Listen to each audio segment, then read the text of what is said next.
खुलुमबाय स्टुडिअ दङ आं राजीब बसुमतारी आरो बे समाव नोंथांमोननि गेजेराव लानानै फैदों मोनसे बिग ब्रेकिं आपडेट हादोरावनो जाफेरै खोनाफेरै मोनथिफेरै मोनसे जाथाय बेनो जाहैबाय एपीएससी आनजाद रिजाल्ट होखांनायनि दसे समनि उनाव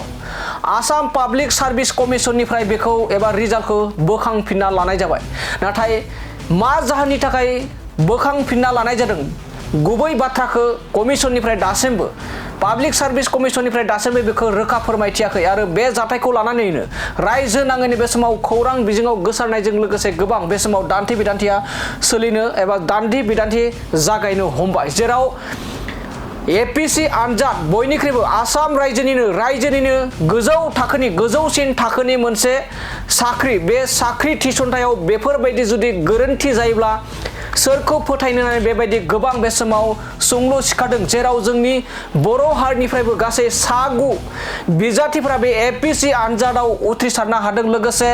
प्रमद बर'नि दैदेननाय आमोलाव जा बड'फा सुपार 50 लादोंमोन बे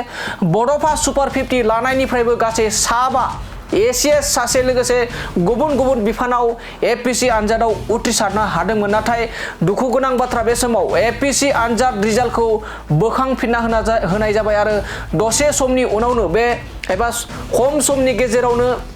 एपीएससी आनजादनि रिजाल्टखौ फिन आरोबाव खनसेबाव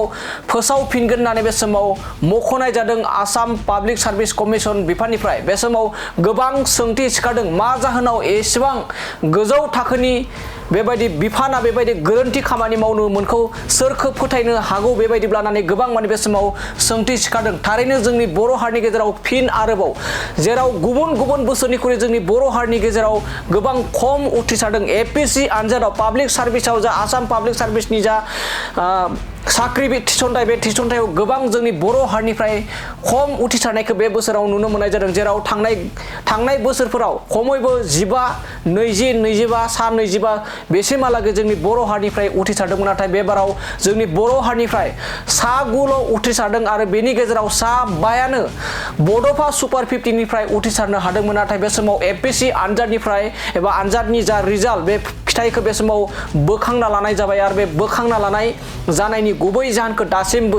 रोखा मिन्थिनाय जायाखै आरो बेखौ लानानैनो रायजो नाङैनो बे समाव एपीएससी आनजादनि रिजाल्टखौ लानानै गोबां बे समाव दुंहाव थासारि जानायनि लामायाव बेयो मोनसे गिदिर सोंथि सिखारदों जेराव मोनसे रायजोनि गोजौ थाखोनि मोनसे एपीएससी आनजादाव बेफोरबायदि माबायदि गिदिर गोरोन्थि जानो हागौ होननानै गोबां सोंथि जेराव बेखौ लानानै राजखान्थिनिबो महर जाहैनायनि मोनसे लामाया रोखा नुजाथिदों दानिया नायदों माबोरै फोरमायदों आसाम पाब्लिक कमिशननिफ्राय माबोरै गोरोन्थि जादों होननानै बोखांना लानाय नटिस होदों बेखौ नोंथांमोना आबुङै नायलांदों